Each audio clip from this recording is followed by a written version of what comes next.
Bonjour à tous, nous sommes 2 heures avant le vendredi 30 septembre 2022. On va étudier le contexte graphique des marchés financiers avec les figures chartistes du moment, figures que vous pouvez étudier gratuitement dans nos deux formations gratuites, la formation débutant et la formation confirmée, sur notre site arttrade.com. Sur l'ETH USD, on avait un biseau d'élargissement descendant qui avait cassé à la hausse et on s'aperçoit maintenant qu'on est dans un canal parallèle qui pourrait se transformer en drapeau effectivement si on cassait son support à 2 points. Quand on fait la parallèle, on trouve 1 point, 2 points, même s'il y a une incursion dessus. Il n'est pas improbable de venir effectivement casser ce drapeau à la baisse pour aller ensuite vers ses objectifs baissiers, ses objectifs chartistes. Sur le THUSD, on s'aperçoit qu'on est toujours dans un canal parallèle. Il n'est pas impossible qu'on revienne une nouvelle fois sur le support. Une autre possibilité est aussi d'aller de l'autre côté de ce canal parallèle pour continuer à osciller dans ce canal parallèle. Une cassure du canal parallèle proposerait des objectifs chartistes d'un drapeau, puisque ce canal parallèle aurait les critères ensuite d'un drapeau haussier. On avait déjà le drapeau vert et on trouve donc ce nouveau petit drapeau. S'il était cassé à la baisse, effectivement, on s'orienterait sur les objectifs chartistes du drapeau vert d'origine, objectif H et mât du drapeau. En H4, eh bien, la tendance n'est pas à la hausse.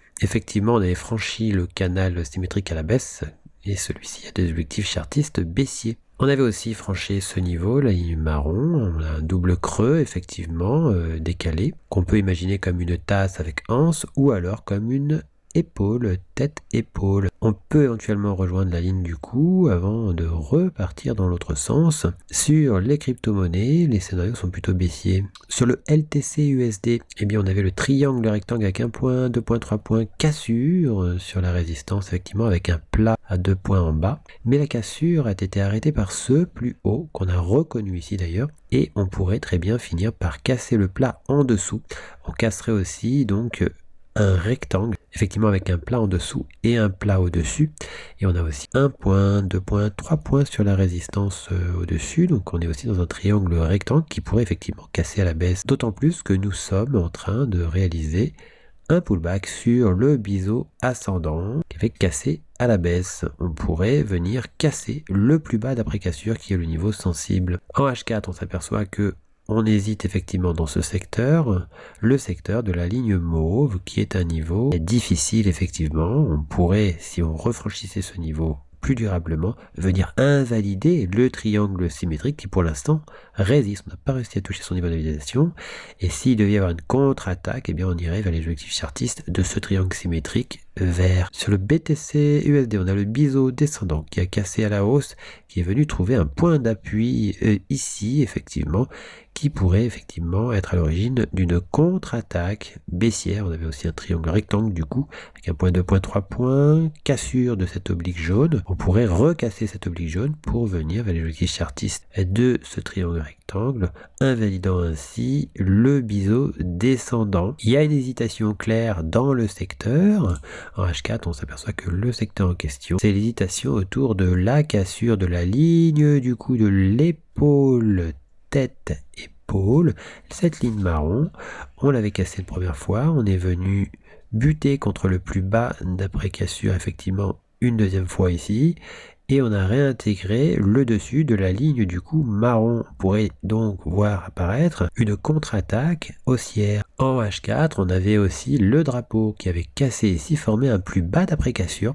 On est revenu sur ce plus bas d'après cassure et à plusieurs reprises, on n'a pas réussi à franchir ce plus bas d'après cassure, ce qui laisse à penser à une contre-attaque haussière effectivement.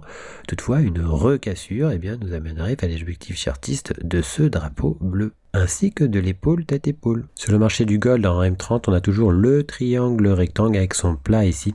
On est revenu sur ce plat et même à l'intérieur de l'épaisseur du triangle rectangle, on pourrait s'orienter suite à ce pullback effectivement vers les objectifs chartistes de ce triangle rectangle. Attention tout de même, puisqu'on s'aperçoit que le pullback forme en réalité une tasse avec anse. Une cassure plus franche nous amènerait vers les objectifs chartistes de cette tasse avec anse et vers l'invalidation du triangle rectangle.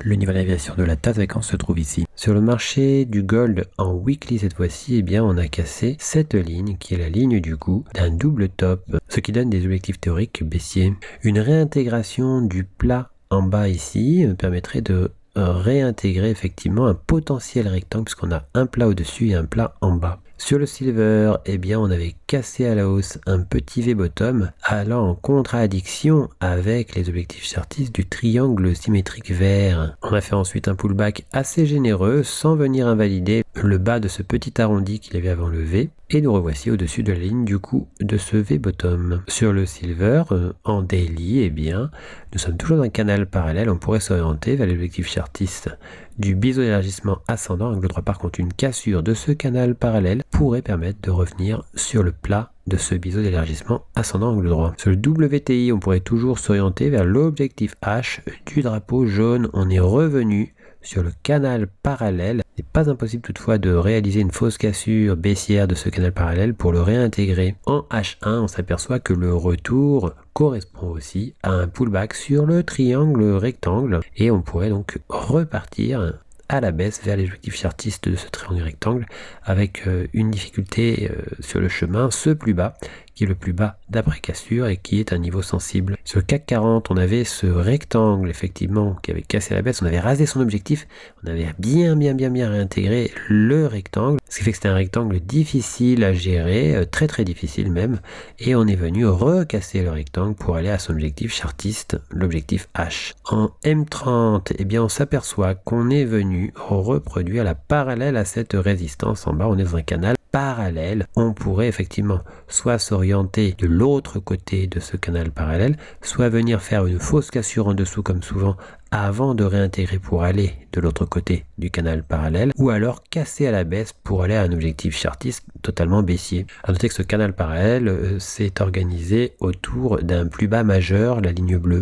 En H4, on repère ce plus bas majeur ici, ainsi que celui-ci, il y en a deux. On s'en est affranchi, on est allé bien bas au-dessous de ces niveaux majeurs, et on pourrait s'orienter vers le demi-objectif H, donc du biseau descendant qui avait cassé à la baisse. Sur le marché du DAX, on avait fait l'objectif H du biseau d'élargissement ascendant angle droit et on a eu droit à un deuxième voyage sur cet objectif. En H1 sur ce DAX, on a toujours l'épaule tête-épaule qui offre des objectifs chartistes baissiers jusqu'à l'objectif H notamment ici. Sur le DAX, on a imaginé la potentialité d'une fausse cassure de la ligne oblique à 3 points. On avait fait le troisième point à la dernière minute avant de casser finalement la baisse, ce qui donne des objectifs potentiels baissiers. On avait aussi cassé d'ailleurs le triangle symétrique bleu. Toutefois, si on réintégrait la ligne mauve, on pourrait finir par casser à la hausse le biseau descendant avec 3 points sur la résistance et 3 points sur le support avec une incursion en dessous potentielle. Prudence tout de même sur les marchés des indices. En effet, les indices pourraient réagir aujourd'hui sur l'annonce de la Russie. En effet, la Russie a annoncé qu'ils annonceraient aujourd'hui, le vendredi donc 30 septembre 2022, le ralliement des différentes républiques démocratiques autoproclamées, notamment de Donetsk et de Lugansk, qui ont donc eu un référendum complètement favorable à plus de 90% pour le ralliement avec la Russie.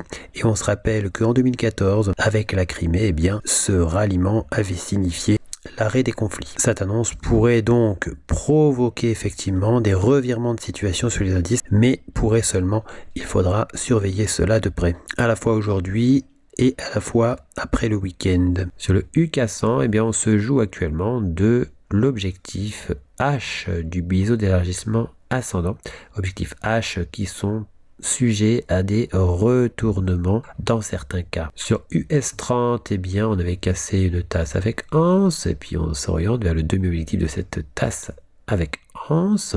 Dans le secteur, on avait repéré en M15 un V-bottom et on est venu invalider ce V-bottom après une cassure qui n'a pas duré. Sur le S&P 500, on est venu tenter de recasser une deuxième fois ce plus bas majeur. Pour l'instant, on n'a pas encore réussi à le faire totalement. En M15, on avait aussi repéré un V-bottom qui est venu se faire invalider après une courte cassure. Sur le Nasdaq, on avait repéré un double creux qui avait cassé très ponctuellement à la hausse et on est venu totalement l'invalider. Sur le Nasdaq, eh bien, on s'aperçoit qu'on est venu toucher et atteindre l'objectif du biseau d'élargissement ascendant que l'on avait repéré à l'origine, qui était aussi l'objectif final de l'épaule tête-épaule qu'il y avait tout en haut de l'ancienne progression. on s'aperçoit que l'on est sous le canal parallèle bleu et que ce canal parallèle bleu avait cassé à la baisse pour venir faire un pullback ici. Avant de repartir à la baisse, regardez, le plus bas ici représente le plus bas d'après cassure baissière et on a peut-être des difficultés à le franchir. C'est un niveau sensible, d'autant plus qu'il est accompagné de ce plus bas. Il pourrait donc très bien y avoir potentiellement une réintégration du canal parallèle si on ne reprenait pas la baisse.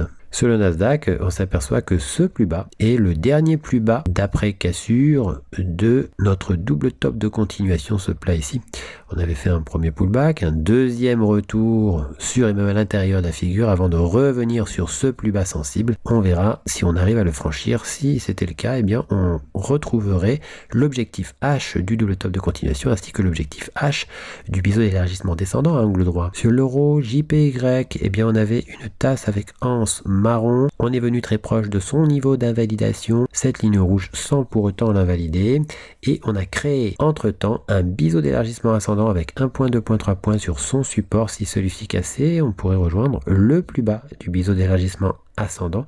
Et on a une résistance précise à 1 point, 2 points, 3 points, effectivement, même s'il y a une petite incursion. On pourrait donc très bien repartir depuis l'ancienne ligne du coup de la tasse avec anse vers une tentative de cassure de cette ligne à 3 points. Sur le AUD JPY, eh bien on est toujours en train de réaliser un pullback sur le drapeau mauve, on est même allé à l'intérieur. On pourrait très bien repartir vers les objectifs chartistes de ce drapeau. Sur NZD JPY, on a tenté une cassure du biseau d'élargissement symétrique vers avec 1 point, 2 points, 3 points sur ce support. On pourrait très bien venir recasser une deuxième fois donc ce biseau d'élargissement symétrique. Sur le GBP JPY, après une recassure de ce triangle rectangle, et on a une réaction très dynamique autour du demi-objectif H et du plus bas du triangle rectangle. On pourrait donc effectivement repartir dans l'autre sens pour finir par invalider le triangle rectangle ou alors simplement repartir à la baisse à un moment pour aller vers l'objectif chartiste baissier du triangle rectangle d'origine. Sur AUD USD, eh bien on est venu précisément sur le niveau d'invalidation du V bottom que l'on avait repéré avec une cassure qui n'a pas duré au-dessus, une cassure qui n'était pas franche. On s'aperçoit sur le AUD USD qu'on a toujours l'objectif chartiste baissier de cet élargissement symétrique. Sur l'euro-dollar, on fait un pullback, donc un retour sur le biseau d'élargissement symétrique que l'on avait repéré, biseau d'élargissement symétrique qui est très bien matérialisé. Toujours sur l'euro-dollar, on s'aperçoit que le demi-objectif H de notre triangle symétrique weekly a été atteint et que c'est un niveau qui peut créer des retournements, d'autant plus qu'il y a un deuxième objectif, c'était la ligne pointillée qui est la parallèle à la résistance du triangle symétrique. Deux niveaux qui peuvent créer des prises de bénéfices, donc des remontées.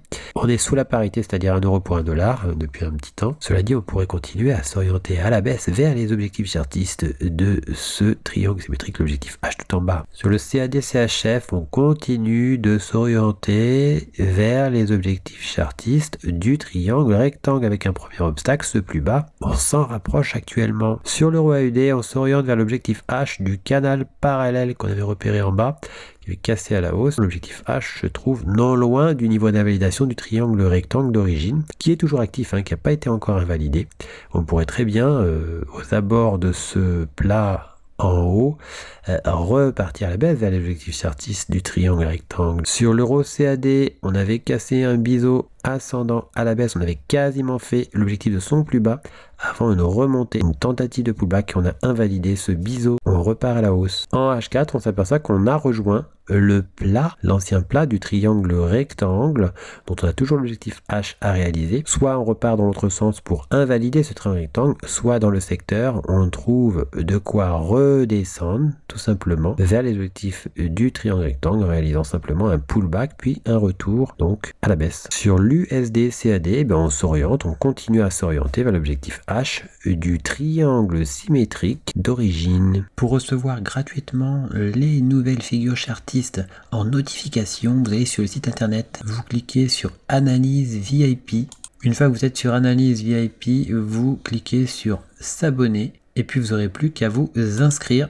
Ici, vous mettez un mail, un mot de passe, vous indiquez que vous n'êtes pas un robot et vous mettez s'inscrire. Vous serez alors abonné, vous recevrez toutes les notifications des nouvelles figures trouvées, que ce soit les figures chartistes ou les figures harmonique. Figure que vous pouvez étudier gratuitement dans nos 2 formations gratuites, le niveau débutant et le niveau confirmé. On a encore 3 autres niveaux qui eux sont payants. En cliquant sur figure chartiste, vous arrivez sur la liste des figures chartistes du moment que l'on a posté. Vous retrouvez aussi les vidéos concernant les analyses chartistes du moment. N'hésitez pas à venir aussi nous découvrir sur notre blog tout en haut ici blog. Vous y trouverez nos derniers posts, les défis Art Trade ainsi que toutes les nouvelles Art Trade. À bientôt sur notre site arttrade.com.